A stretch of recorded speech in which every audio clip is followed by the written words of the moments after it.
ருமைஸா பின் மில்ஹான் உம்மு சுலைம் ரலியல்லாஹு அன்ஹா அவர்களின் வரலாறு. ருமைஸா பின் மில்ஹான் அந்நஜ்ரியா எனும் பெயருடைய பெண் ஒருவர் யத்ரிபில் வாழ்ந்து கொண்டிருந்தார். அவரின் கணவன் மாலிக் பின் நாதர். இருவரும் மனமொப்பி வாழ்ந்து கொண்டிருந்தனர். மகன்களும் இருந்தனர். இந்நிலையில் யத்ரிபில் இருந்து மக்காவுக்கு சென்ற யாத்திரிகள் முஹம்மது நபியை சந்தித்து முதல் அகபா உடன்படிக்கை ஏற்பட அதைத் தொடர்ந்து முஸ்அப் இப்னு உமைர் யத்ரிபில் இஸ்லாமிய பிரச்சாரம் புரிந்து கொண்டிருந்தார். அந்த பிரச்சாரம் ருமைஸாவின் நெஞ்சை தட்டியது. இஸ்லாத்தின் சத்தியத்தை புரிந்து கொண்ட அவர் இஸ்லாத்திற்குள் நுழைந்து விட்டார். ஆனால் அவருடைய கணவன் மாலிக்கிற்கு தனது மூதாதையரின் பழைய வாழ்க்கை முறையை விட முடியவில்லை. கணவன் மனைவிக்கிடையே அதைத் தொடர்ந்து பிரச்சனை. மாலிக் தன் மனைவியை புதிய மார்க்கத்திலிருந்து மீட்டெடுத்து விட மிகவும் பிரயாசைப்பட்டார். எதுவும் சரிவரவில்லை. ருமைஸா தனது கொள்கையில் மிகவும் உறுதியாக இருந்தார். அத்தோடு இல்லாமல் தன் மகன் அனஸ் இப்னு மாலிக்கையும் இஸ்லாத்தை ஏற்றுக்கொள்ளும்படி போதனை செய்ய ஆரம்பித்து விட்டார். இந்த அனஸ் இப்னு மாலிக் அல்லாஹ்வின் தூதரின் அன்பையும் அணுக்கத்தையும் அதிகம் பெற்றவர். பிற்காலத்தில் மிகவும் அறியப்பட்ட தோழர். மனைவியுடன் சண்டையிட்டார் மாலிக். பொறுத்திருந்து பார்த்தார். கடைசியில் கோபமாய் சிரியா கிளம்பி சென்று விட்டார். அதென்னவோ மரணம் அவருக்கு அங்கு காத்திருந்தது. அவருடைய எதிரி யாரோ ஒருவன் அவரை கொன்றுவிட்டான். அங்கு அவர் இறந்து போனார். இங்கு ருமைஸா விதவையானார். ருமைஸாவுக்கு வேறு சில பெயர்களும் உண்டு. ஆனால் வரலாற்றில் புகழ் பெற்று நிலைத்து போன பெயர் உம்மு சுலைம் ரலியல்லாஹு அன்ஹா. இந்த உம்மு சுலைம் விதவியாகி போன செய்திதான் அபூ தல்ஹாவை அடைந்தது. அவரை உற்சாகம் தோற்றியது. காரணம் இருந்தது.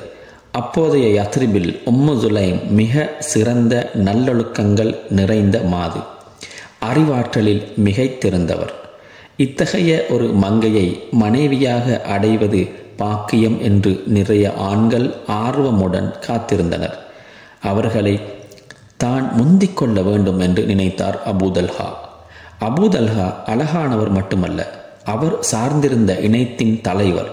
ஏராளமான சொத்துக்கள் இருந்தது. சமூகத்தில் நல்ல அந்தஸ்து இருந்தது.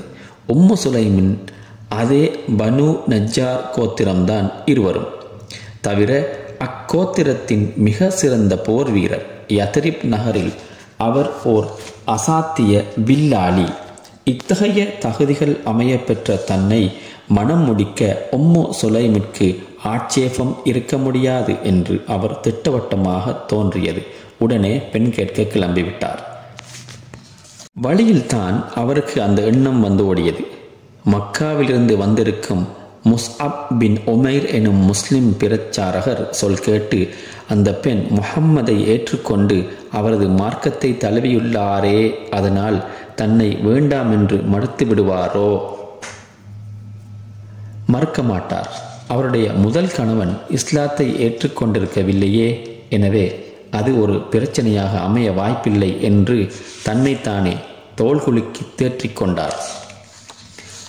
உம்மு சுலைம் வீட்டை அடைந்து உள்ளே வர அனுமதி கேட்டார். அனுமதியும் கிடைத்தது. தாயும் அவருடைய மகன் அனசும் இருந்தார்கள். சுற்றி வளைக்கவில்லை. நேரடியாக தான் வந்த நோக்கத்தை தெரிவித்து விட்டார் அபூ தல்ஹா. அபூ தல்ஹா உம்மை போன்ற ஒரு கண்ணியவானை மணமுடிப்பது நட்பேறு. தட்டி கழிக்க முடியாத வரன் நீர். ஆயினும் நான் உம்மை மணந்து கொள்ள முடியாது.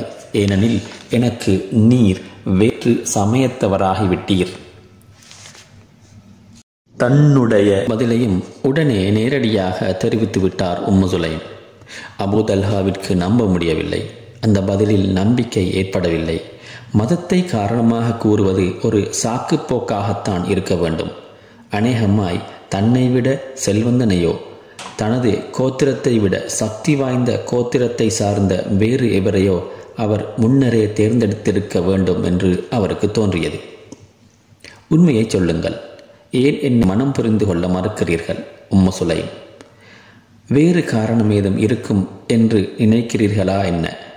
ஆம், மஞ்சளும் வெள்ளையும். அதாவது மஞ்சளும் வெள்ளையும் தங்கமும் வெள்ளியும். தங்கமும் வெள்ளியுமா? ஆச்சரியமாக கேட்டார் உம்மு சுலைம். அப்படித்தான் எனக்கு தோன்றுகிறது. அபூ தல்ஹா, அல்லாஹ்வையும் அவனது தூதரையும் சாட்சியாக கொண்டு பகர்கிறேன், நீங்கள் மட்டும் இஸ்லாத்தை ஏற்றுக்கொண்டால் நான் உங்களிடமிருந்து ஒரு குன்றுமணி தங்கம் வெள்ளி என்று எதுவும் பெறாமல் நீங்கள் இஸ்லாத்தை ஏற்பதை மட்டுமே மனக்கொடையாக மகராக ஏற்றுக்கொண்டு நான் உங்களை மணந்து கொள்வேன். உம்மு சுலைமின் பதில் அபூ தல்ஹாவை மிகவும் யோசிக்க வைத்தது. அவருக்கு அவரது சிலை நினைவிற்கு வந்தது. அரிய விலையுயர்ந்த மரத்தால் வடிக்கப்பெற்ற கடவுள் சிலை அது. அவருடைய குல மரபு சின்னம், அவர் குலத்தின் மேட்டடிமையின் அடையாளம். அதை எப்படி துறப்பது? ஆழ்ந்த சிந்தனையில் மூழ்கிய அவரை, அபூ தல்ஹா, நீங்கள் கடவுள் என்று வணங்கும் அந்த சிலை பூமியிலிருந்து முளைத்தது என்பதை ஏற்றுக்கொள்கிறீர்கள்தானே என்று கேட்டார் உம்மு சுலைம்.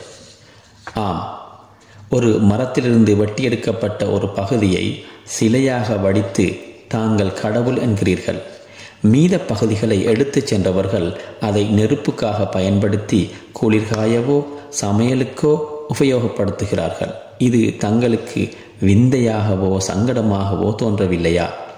அபூ தல்ஹா, தாங்கள் இஸ்லாத்தை ஏற்றுக்கொண்டால், மீண்டும் கூறுகிறேன், அதுவே தாங்கள் எனக்கு அளிக்கும் மனக்கொடை. யோசனையின் இறுதியில் இணங்கினார் அபூ தல்ஹா. நான் முஸ்லிமாக வேண்டுமெனில் என்ன செய்ய வேண்டும்? கூறுகிறேன், மிக எளிது. வணக்கத்துக்குரியவன் அல்லாஹ்வை தவிர வேறில்லை, முஹம்மது அல்லாஹ்வின் தூதர் என்று சத்தியம் ஏற்றுக்கொண்டு தாங்கள் வாயால் சாட்சி பகர வேண்டும். அவ்வளவே. வீட்டிற்கு சென்றதும் தங்களது சிலைகளை அப்புறப்படுத்தி விடுங்கள். வணக்கத்துக்குரியவன் அல்லாஹ்வை தவிர வேறில்லை என்று நான் சாட்சி பகர்கிறேன், முஹம்மது அல்லாஹ்வின் தூதர் என்றும் நான் சாட்சி பகர்கிறேன். பூரண திருத்துடன் இஸ்லாத்தினுள் அடியெடுத்து வைத்தார் அபூ தல்ஹா அல் அன்சாரி ரலியல்லாஹு அன்ஹு. அடுத்த சில நாட்களில் இருவருக்கும் திருமணம் நிகழ்வு பெற்றது. வியர்ந்தது மதீனா. நகரெங்கும் அதே பேச்சு. அதற்கு முன் யாரும் கேள்விப்பட்டிராத விசித்திரம் அது. கேட்டியா செய்தியை? உம்மு சுலைம் அடைந்ததைப் போல் சிறப்பான மனக்கொடையை இதுவரை எந்த பெண்ணுமே பெற்றதில்லை. தன்னை மணக்க விரும்பியவர் இஸ்லாத்தை ஏற்றுக்கொள்வது மட்டுமே போதும் என்று கேட்டு வாங்கியிருக்கிறார். என்ன சிறப்பு! அன்று வந்து நுழைந்தாரே அபூ தல்ஹா, நிரூபித்தார் ஒரு செய்தியை. வெறும் காதல் மயக்கத்திலோ தான் நாடிய பெண்ணை எப்படியோ மணமகளாய் அடைந்தால் போதும் என்ற குறுகிய நோக்கத்திலோ அவர் நின்றுவிடவில்லை. இஸ்லாத்தை நேசித்தார். உள்ளார்ந்த நேர்மையுடன் பின்பற்ற ஆரம்பித்தார். மணமகனாய் நுழைந்தவர் மாபெரும் இஸ்லாமிய சேவகனாய் ஆகிப்போனார். நபி அவர்களை அகபா சந்தித்து சத்திய பிரமாணம் செய்து கொண்ட 75 பேர் கொண்ட குழுவில் முக்கியமானவர்கள் அபூ தல்ஹாவும் அவருடைய மனைவி உம்மு சுலைமும். அன்றைய உடன்படிக்கையின் போது யத்ரிபில் ஏற்பட்டிருந்த முஸ்லீம் சமூகத்திற்கு 12 பேர்களை தலைவராக நியமித்தார்கள். முஹம்மது நபி ஸல்லல்லாஹு அலைஹி வஸல்லம் அதில் அபூ தல்ஹாவும் ஒருவர். நபியே, உமக்காக உயிர், பொருள், செல்வம் அனைத்தையும் கொடுப்பேன் என்று அன்று மற்றொரு திருப்பு முனையை துவக்கியது அபூ தல்ஹாவின் வாழ்க்கை. இனி இந்த தம்பதிகளுக்கு அபு உமைர், அப்துல்லாஹ் என்று 2 ஆண் மக்களும் பிறந்தனர். நெஞ்சம் நிறைந்த பாசம் கொண்ட நேச நபி ஸல்லல்லாஹு அலைஹி வஸல்லம் அவர்கள் இத்தம்பதியின் இல்லத்திற்கு அடிக்கடி வருகை தருவார்கள். அப்பொழுது அவர்கள் குழந்தை அபு உமைருடன் சிரித்து விளையாடுவார்கள். உம்மு சுலைமின் கணவர் அபூ தல்ஹா ரலியல்லாஹு அன்ஹு நோன்பு நோற்றிருந்தார். நோய்வாய்ப்பட்டிருந்த சிறுவன் அபு உமைருக்கு இறைவனின் நாட்டப்படி இறப்பு வந்துவிட்டது. இதனை கணவரிடம் தெரிவித்தால் இஃப்தாருக்கு உணவு ஏதும் உண்ண மாட்டார் என்பதை உணர்ந்த உம்மு சுலைம் ரலியல்லாஹு அன்ஹா குழந்தையை கஃனிட்டு ஓரிடத்தில் மூடி வைத்து உணவு சமைத்து நறுமணம் பூசி கணவரை வரவேற்க தயாராக இருந்தார். கணவர் வீட்டிற்கு வந்ததும் மகன் இப்போது எப்படி இருக்கிறான் என்று நலன் விசாரித்தார். நேற்றையை விட இன்று அமைதியாக இருக்கிறான் என்று உம்மு சுலைம் பதில் வந்தது. கணவர் திருப்தியாக உணவு உண்டதும் அன்று இரவு இல்லறச் சோலையிலே இருவரும் இணைந்தனர். அதிகாலையில் குளித்து முடித்துவிட்டு கணவரை கண்டதும், ஒருவன் மற்றொருவனுக்கு ஒரு பொருளை இரவல் கொடுத்தால் இரவல் கொடுத்தவன் பின்னர் அதனை திருப்பி கேட்டால் உரியவனிடம் திருப்பி கொடுத்து விட வேண்டவா என்று வினவினார் கணவனிடம். ஆம், கண்டிப்பாக திருப்பி கொடுத்து விட வேண்டும் என்று அபூ தல்ஹா ரலியல்லாஹு அன்ஹு அவர்கள். பிள்ளையை நமக்கு தந்தவன் திரும்பவும் அதனை பெற்றுக்கொண்டான் என்று குழந்தையின் இழப்பை அப்பொழுது உரைத்தார் உம்மு சுலைம். அதிர்ந்து போன அபூ தல்ஹா சோகத்துடன் அன்னலாரிடம் போய் ஆறுதல் தேடிய போது, உங்களின் நேற்றைய இரவில் அல்லாஹ் அருள் செய்வானாக என்று பிரார்த்தித்தார்கள். எம்பெருமானார் ஸல்லல்லாஹு அலைஹி வஸல்லம் அவர்கள் அன்றிரவு கருவுற்ற உம்மு சுலைம் அவர்களுக்கு அண்ணல் நபியின் துஆவை ஏற்றுக்கொண்டு அப்துல்லாஹ் என்ற அழகிய மகவை அந்த ஆண்டு அல்லாஹ் அருளினான். நல்ல விடயங்களை கேட்போம், நல்லவற்றையே அனைவருக்கும் பகிர்வோம், அனைவரும் பயனடையச் செய்வோம்.